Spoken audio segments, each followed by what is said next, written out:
Hello students, welcome to physics X. तो last class में हमने देखा था कि एक्सिलरेशन क्या होता है और एक्सिलरेशन से मोशन कैसे डिफाइन होती है, टू डायमेंशनल और one dimensional. Rate of change of speed क्या होती है, ये सब चीज़ें हम लास्ट क्लास में देखे थे। ठीक है, इन सब चीज़ों को हमने देख लिया है इन द लास्ट क्लास। इस क्लास में मैं आपको केवल और केवल एक्सिलरेशन पर बेस्ड कुछ क्वेश्चंस सॉल्व करवाने जा रहा हूँ। ठीक है, इस क्लास में केवल और केवल हम एक्सिलरेशन पर बेस्ड कुछ क्वेश्चन सॉल्व करने जा रहे हैं। ठीक है, तो स्टार्ट करते हैं क्वेश्चन नंबर 1 से। तो फर्स्ट क्वेश्चन देखिए ध्यान से, मैं क्या बता रहा हूँ। तो फर्स्ट क्वेश्चन क्या है, सेम ऐसा ही क्वेश्चन हमने वेलोसिटी में भी किया था, एवरेज वेलोसिटी में। क्या कि ए particle moving with constant speed v along the sides of the triangle along the sides of equilateral triangle। ठीक है, ए particle moves with constant speed v along the sides of equilateral triangle v। ठीक है, along the sides of equilateral triangle। बात समझ में आई।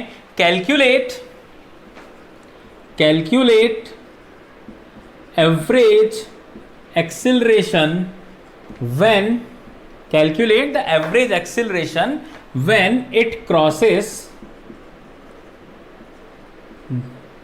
Point B and C।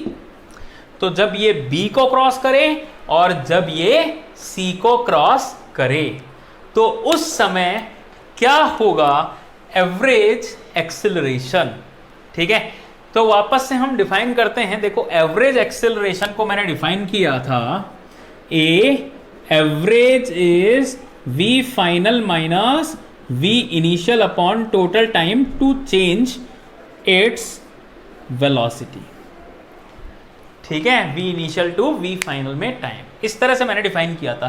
तो पहला मैं सॉल्व कर रहा हूं जब ये b को क्रॉस कर रहा है। ठीक है, जब ये इस पॉइंट b को क्रॉस कर रहा है, जैसे ये b को क्रॉस किया, मतलब जैसे ये b को क्रॉस करेगा उस समय इसकी वेलोसिटी की डायरेक्शन क्या होगी, ये वाली होगी। हाँ है ना, जैसे ये b को क्रॉस करेगा, just after it crosses just after it crosses point B and C, it just crosses, just ये क्रॉस कर जाए। ठीक है, तो इस समय इसकी स्पीड क्या होगी, स्पीड तो v रहेगी, लेकिन वेलोसिटी चेंज हो गई। वेलोसिटी को जो चेंज कर दे तो एक्सिलरेशन है भाई, वेलोसिटी को जो चेंज कर दे तो इसका मतलब एक्सिलरेशन है। ठीक है, एक्सिलरेशन बिल्कुल आएगा ही आएगा। तो बात समझ में आई। ठीक है, तो हम सॉल्व करते हैं पहला पॉइंट, जब ये B को क्रॉस कर जाएगा। तो पहले जब ये B को क्रॉस कर जाएगा, देखो, तो हम वेक्टर से सॉल्व करेंगे। हम इसको पूरी तरह से वेक्टर से सॉल्व करेंगे। वेक्टर से सॉल्व करना ज्यादा आसान है, otherwise you have to make components of this velocity. ठीक है, तो I don't want to make the components, हम उस मेथड से भी कर लेंगे और वेक्टर से भी कर लेंगे। वेक्टर से सॉल्व करना थोड़ा ज्यादा आसान होगा। तो देखो, v final minus v initial, we have to calculate first delta v का magnitude, because a average is defined as delta v magnitude divided by total time। इस तरह से मैग्नीट्यूड की मैं बात कर रहा हूं, a एवरेज की। तो we have to find that is magnitude of delta v, that means v final minus v initial का magnitude. now what is the v final? v final is in the direction this, v final is v। Speed change नहीं हो रही है भाई, speed तो same ही है। और v initial is this, v initial is v। we have to find this, that means v final plus minus v initial। याद करो, वेक्टर चैप्टर, ठीक है। तो माइनस ऑफ वी इनिशियल, ये वाला एंगल कितना है भाई, ये वाला एंगल 30 डिग्री है ना, तो ये वाला भी एंगल, ये जो एंगल है 30 डिग्री है ना, तो माइनस ऑफ वी इनिशियल क्या ये हो गया, इसका just negative vector, this is minus of v initial. तो ये वाला एंगल 30 है, तो ये वाला एंगल कितना हो गया 60 डिग्री, इसका मैग्नीट्यूड v है, इसका भी मैग्नीट्यूड v है। तो इन दोनों का रिजल्टेंट क्या आ गया, क्या इन दोनों का रिजल्टेंट ये आ गया पैरेललोग्राम मेथड से, दिस इज डेल्टा v। तो याद करो दो वेक्टर्स का रिजल्टेंट हम कैसे निकालते हैं, root of a square plus B square plus 2ab cos theta. तो what is the value of delta v का मैग्नीट्यूड, v स्क्वायर, इसका भी मैग्नीट्यूड v है, इसका भी मैग्नीट्यूड v है, plus V square plus 2 into V cos 60, cos 60 half से 2 गया, under root 3 times v, this is delta v, ठीक है। तो हमारे पास एवरेज एक्सेलरेशन कितना आ गया, ये वाली वैल्यू आ गई under root 3v divided by delta t। इसको यहां से यहां तक पहुंचने में कितना टाइम लगा, वापस से याद करो एक वही चीज, अगर स्पीड कांस्टेंट होती है तो distance is equals to speed into time. तो टाइम कितना हो गया, डिस्टेंस अपॉन स्पीड। तो डिस्टेंस कितनी है भाई, l है, l upon speed v, that means required answer is root 3v square upon l। This is the magnitude of average acceleration. क्या मैग्नीट्यूड आया एवरेज एक्सिलरेशन का, फर्स्ट केस में average acceleration का मैग्नीट्यूड आया a average is root 3v square upon l, ठीक है। तो ये फर्स्ट क्वेश्चन था अपना। सेकंड क्वेश्चन देखते हैं, when it just crosses point C, तो उस समय क्या होगा, देखो देखो क्या होगा, ठीक है। वापस से मैं इस चीज को हटा देता हूं और उसके बाद मैं इस चीज को हटा देता हूं, डायग्राम हम दोबारा बता देंगे, ठीक है, डायग्राम हम दोबारा देखेंगे। बात समझ में आई इतनी, ठीक है। तो अब यहां से स्टार्ट किया, now it just crosses point C, तो यहां पे फाइनल वेलोसिटी का जो मैग्नीट्यूड है वो ये होगा, हाँ है ना, फाइनल वेलोसिटी क्या होगी, ये होगी। तो इनिशियल वेलोसिटी इज दिस, ये मैंने लाइन बनाई, ठीक है, initial velocity is this v initial, और final velocity is this v final. ये वाला तो एंगल 60 डिग्री है, v इनिशियल, ये वाला एंगल 30 डिग्री है, सॉरी ये वाला एंगल 30 डिग्री है, तो minus of this is minus v initial, ये वाला एंगल कितना हो गया देखो 30 और 30 60 डिग्री। तो वापस देखो एंगल सेम है, वेक्टर्स के मैग्नीट्यूड सेम है, तो इसका मतलब डेल्टा v, इसका मैग्नीट्यूड वापस से रूट 3v ही आएगा, ठीक है, अंडर रूट 3v आएगा। बात समझ में आई, अरे ठीक है ना, अरे बोलो भाई बात आई ना, ठीक है, इतनी आ गई बात समझ में हमारे। नेक्स्ट, टाइम कितना लगा, केवल टाइम चेंज होगा इसमें, टाइम देखो डेल्टा t, इसको यहां से यहां तक, तो डिस्टेंस कितनी ट्रेवल किया, यहां से यहां तक 12, डिस्टेंस ट्रेवल्ड इज 12, तो 12 upon speed is constant v, तो कितना आ जाएगा अपने पास एवरेज एक्सिलरेशन का magnitude delta v root 3v upon delta t 12 upon v, तो कितना हो गया रूट 3v स्क्वायर अपॉन 12, ये आंसर आ गया, ठीक है। बात समझ में आई। तो इस तरह से हम सॉल्व कर सकते हैं एवरेज एक्सिलरेशन के क्वेश्चन को। आपको केवल इक्वेशन ध्यान रखनी है, फॉर्मूला ध्यान रखना है, केवल क्या है, that is v final vector minus v initial vector upon time. अगर आपको ये ध्यान है तो आप आसानी से सॉल्व कर पाओगे, ठीक है। बात समझ में आ गई, ठीक साहब। अब दूसरे क्वेश्चन पे चलते हैं, ठीक है। दूसरे क्वेश्चन पे चलते हैं कि एक्सिलरेशन से रिलेटेड और भी कई क्वेश्चंस हैं जो कैसे पूछे जाते हैं, ध्यान से देखो। उससे पहले एक चीज मैं आपको बता देता हूं, इस क्वेश्चन से पहले एक चीज आप सुन लीजिए ध्यान से, ठीक है।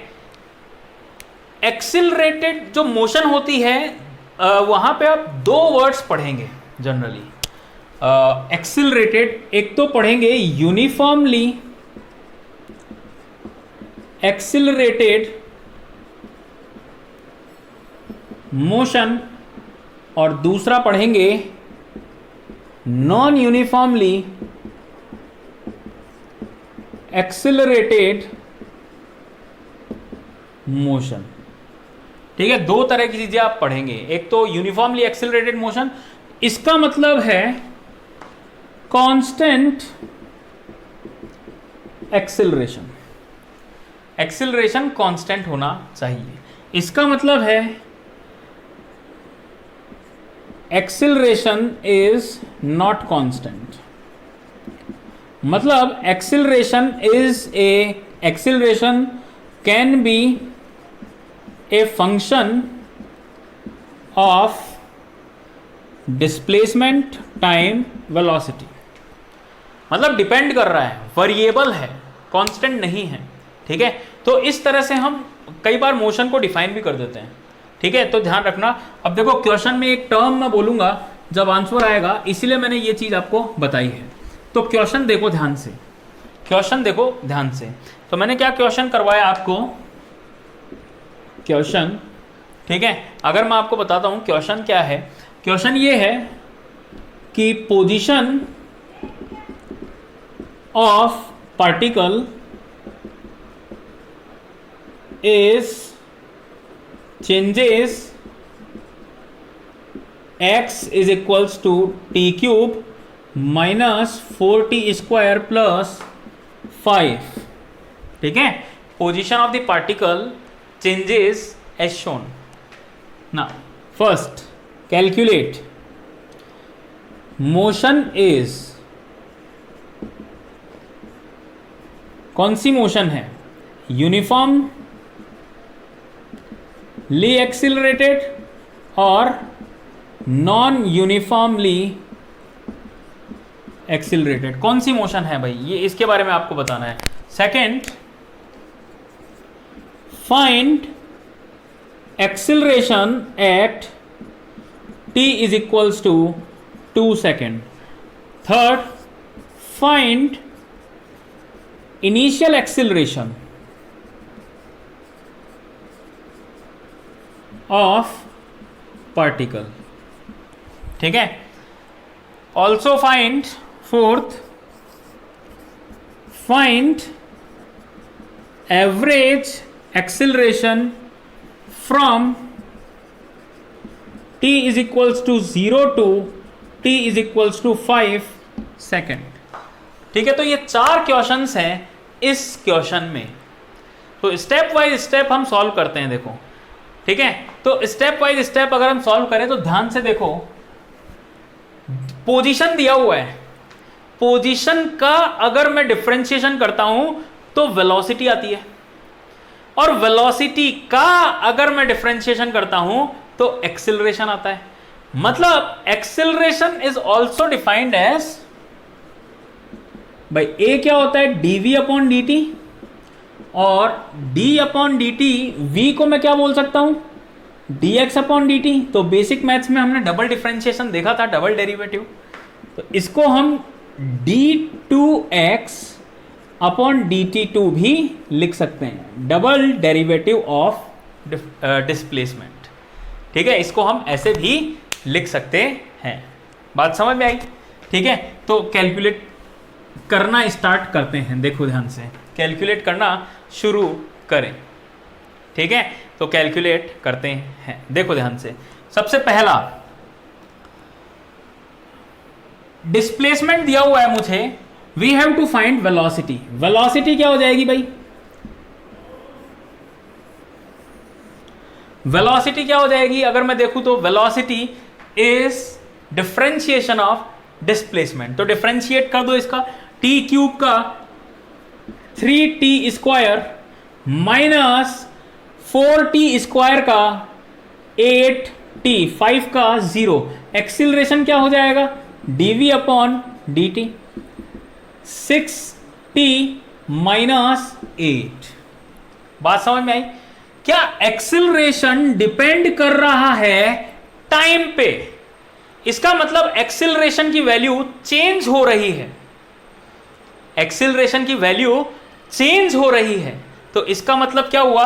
This is non uniformly accelerated motion, not uniformly, this is non uniformly accelerated motion. तो बात समझ में आई? क्या कहा मैंने? तो this motion is non uniformly accelerated motion. तो फर्स्ट क्वेश्चन सॉल्व हुआ। मैं फर्स्ट क्वेश्चन को एक बार हटा देता हूं, मिटा देता हूं, ठीक है, थोड़ी सी जगह मिल जाएगी। तो a की वैल्यू हमारे पास कितनी आई? यहां पे लिख देता हूं मैं, a बिकम्स 6t माइनस 8, ये a आ गया। जा भाई, टाटा बाय बाय, ठीक है, बाद में आना, ये लाइन हटी। Second, find acceleration at t is equals to 2 second and initial acceleration. तो अगर हम बात करें at t is equals to 2 seconds, acceleration देखो a is equals to 6t minus 8, तो t इज इक्वल्स टू 2 यहां पे अगर मैं रखूंगा तो a कितना आ जाएगा? 12 माइनस 8, कितना हो गया? ये हो गया 4 मीटर पर सेकेंड स्क्वायर। इस तरह से आ गया, ठीक है, बात समझ में आई? तो इस तरह से मैंने इसको ये लिखा। नेक्स्ट, उसके बाद में इनिशियल एक्सिलरेशन। इनिशियल एक्सिलरेशन का याद करो, मैंने बताया था जब हमने वेलोसिटी के इनके क्वेश्चन किए थे, इनिशियल से क्या मतलब है? पोजीशन अगर t इज इक्वल्स टू 0, इसको हमने कहा इनिशियल। तो a की वैल्यू कितनी आ गई? 6 into 0 minus 8, a is minus 8 metre second square. या देखो, मैं यहां पे थोड़ा हर चीज सोच समझ के क्वेश्चंस करवाए जाते हैं, ऐसे नहीं कि कुछ भी लिख दिया जाए। यहां पे आपको हर चीज सोच समझ के, देखो अब ध्यान से देखो मैं क्या बोल रहा हूं, सोच समझ के मतलब initially acceleration is in this direction negative, और कुछ समय बाद में एक्सिलरेशन जैसे 2 सेकंड पर ही एक्सिलरेशन पॉजिटिव हो गया। अरे बात समझ में आई क्या? पहले एक्सिलरेशन ऐसे था, अब एक्सिलरेशन ऐसे हो गया, मतलब एक्सिलरेशन कांस्टेंट नहीं है, ये तो हम पहले ही बोल चुके हैं। लेकिन डायरेक्शन भी एक्सिलरेशन की चेंज हो गई, पहले ऐसे था फिर ऐसे हो गया। अभी देखो कहाँ काम आएगा ये काम आएगा इसमें, ठीक है, ये तो चीज है वो काम आएगी आपकी एवरेज एक्सिलरेशन में, ठीक है। तो चलो अब इस फोर्थ और लास्ट क्वेश्चन को हम सॉल्व करते हैं, एवरेज एक्सिलरेशन क्या है, ठीक है। एवरेज एक्सिलरेशन को हम सॉल्व करते हैं between t is equals to 0 to t is equals to 5, ठीक है। तो we have to calculate the average acceleration from t is equals to 0 to t is equals to 5। हमें पता है at t is equals to 0 acceleration कितना है, ठीक है। We have to calculate what? Average acceleration, ठीक है। तो ध्यान से देखो, एवरेज एक्सिलरेशन का बेटा फॉर्मूला कितना होता है? ए average v final vector minus v initial vector upon time taken. तो ये तो 5 सेकेंड है। अब पहले मुझे v फाइनल वेक्टर निकालना है और v इनिशियल वेक्टर हमें निकालना है। ये दोनों आ गए तो इसका मतलब क्या आ गया? Required answer. तो v इनिशियल, ठीक है। मोशन इज 1 डायमेंशन, तो हम आई कैप माइनस आई कैप नहीं लिखते हैं, डायरेक्ट अवॉइड करते हैं। अगर प्लस आएगा तो मैं बोलूंगा इस तरफ है, और अगर माइनस आएगा तो मैं कहूंगा इस तरफ है, ठीक है, अगर प्लस आया तो इस तरफ, माइनस आया तो इस तरफ मैं इसको बोलूंगा। तो v इनिशियल कितना है, v initial is equals to at t is equals to 0 पर v की वैल्यू, अच्छा v की इक्वेशन भी यहां पे आप लिख लो ताकि वो चीज आप लिख सको, काम आएगी बार बार। तो v is equal to 3t square minus 8t, this is v। v initial is 0, मतलब at t is equals to 0 पर, t इज इक्वल्स टू 0 मैंने यहां पे रखा, v 0 आ गया। And at t is equals to 5 v final is equals to, t is equals to 5 देखो कितना आ गया। अगर मैं बात करूं t इज इक्वल्स टू 5 तो यहां पे रखा मैंने 3 into 5 square minus 8 into 5, 3 into 25 minus 8 into 5 40, that is 75 minus 40, that means this is 35 metre पर सेकेंड। देखो दोनों तरफ पॉजिटिव पॉजिटिव आ रहा है, दोनों तरफ हमारे पास क्या क्या आ रहा है, पॉजिटिव पॉजिटिव, ठीक है। तो बात समझ में आई, दोनों तरफ पॉजिटिव आ रहा है। अब आप इसको ध्यान से देखो कि मैं इसको कैसे लिख सकता हूं। अगर मैं लिखना चाहूं तो v फाइनल आ गया, v इनिशियल आ गया, तो a एवरेज आ गया। v final that is 35 minus v initial that is 0 और टाइम इज 5, तो एवरेज एक्सेलरेशन इज 7 मीटर पर सेकेंड स्क्वायर। यह आंसर आ गया, ठीक है। तो इस तरह से ये 4 क्वेश्चंस थे। अब इसमें भी मैं आपको एक और चीज पूछता हूं, मैं ये आपको जानना चाह रहा हूं कि मुझे ये चीज बताओ कि कहां से कहां तक एक्सेलरेटेड मोशन है, कहां से कहां तक रिटार्डेशन मोशन है। ये चीज एडिशनली मैं आपसे जानना चाह रहा हूं, ठीक है। तो इसमें सब तरह के क्वेश्चंस आ गए हैं, कोई सा जैसा भी क्वेश्चन हो आप सॉल्व कर सकते हैं। तो ठीक है, मैं कुछ चीज जानना चाह रहा हूं आपसे। मैंने कहा मुझे आप ये बताइए कि कहां से कहां तक एक्सेलरेटेड मोशन है और कहां से कहां तक रिटार्डेशन है। तो सबसे पहले हम देखते हैं v कहां कहां जीरो हो रहा है, फिर a को देखेंगे। तो अगर मैं इसको बोलूं कि v जो है वो जीरो कहां कहां पे हुआ, फिर हम देखेंगे। देखो v कितना आया, v आया 3t स्क्वायर माइनस 8t।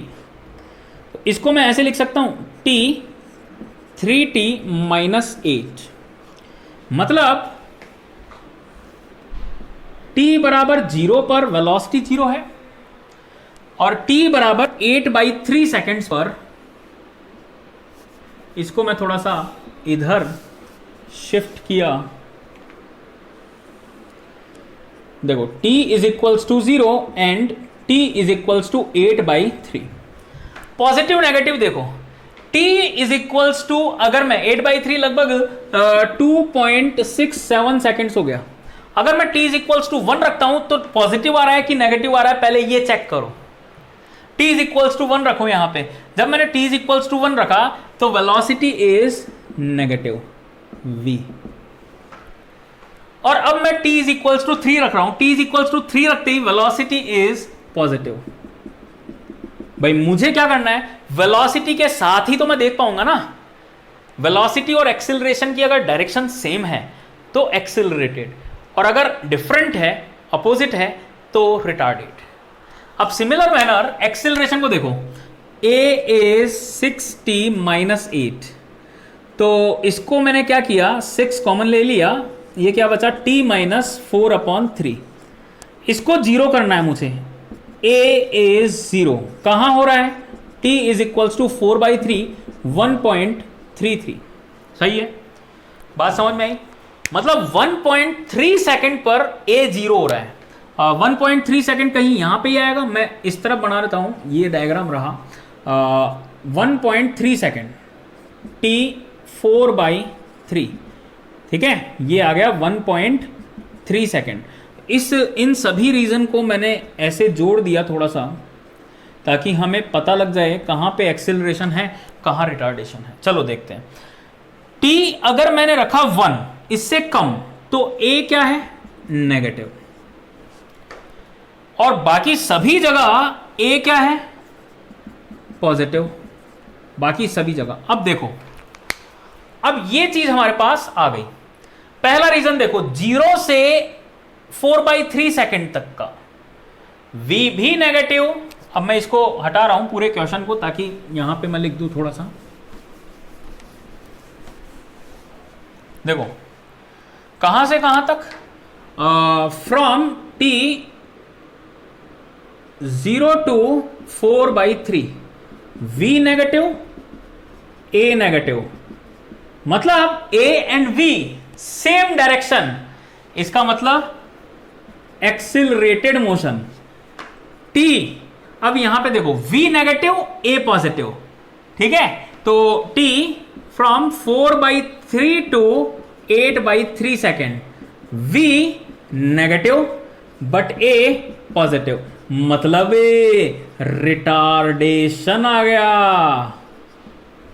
फिर बाद में एंड t अगर 8/3 से ज्यादा हुआ तो v भी पॉजिटिव, a भी पॉजिटिव, वापस से एक्सिलरेटेड मोशन आ गई। तो इस तरह से हमने कुछ एक क्वेश्चंस देखा, और इस टाइप के क्वेश्चंस में हमने all the type of questions complete किया। ठीक है, तो आज की क्लास मैं यहीं खत्म कर रहा हूं। ठीक है, हमने एक्सिलरेशन के ऊपर 2 क्वेश्चन किए, लेकिन वो 2 क्वेश्चंस नहीं थे। उन 2 क्वेश्चंस में ही हमने 6 to 7 type of question solve किए हैं। नेक्स्ट क्लास में, जैसा कि हमने कहा, एक्सिलरेशन 2 तरह की मोशन बताता है, यूनिफॉर्मली, नॉन यूनिफॉर्मली। तो नेक्स्ट क्लास में हम यूनिफॉर्मली एक्सिलरेटेड मोशन स्टार्ट करने जा रहे हैं। पहले हम यूनिफॉर्मली एक्सिलरेटेड मोशन देखेंगे, फिर नॉन यूनिफॉर्मली एक्सिलरेटेड मोशन देखेंगे। यूनिफॉर्मली एक्सिलरेटेड मोशन जिसको आप इक्वेशंस ऑफ मोशन भी डिफाइन करते हैं, v बराबर u + at, ये सब कुछ समझ गए। तो उस जगह तक पहुंचने में हमें 4 लेक्चर लग गए हैं। दैट इज द रीजन हम बहुत डिटेल्ड में इसको डिस्कस करेंगे। तो आज के लिए इतना ही। Thank you very much.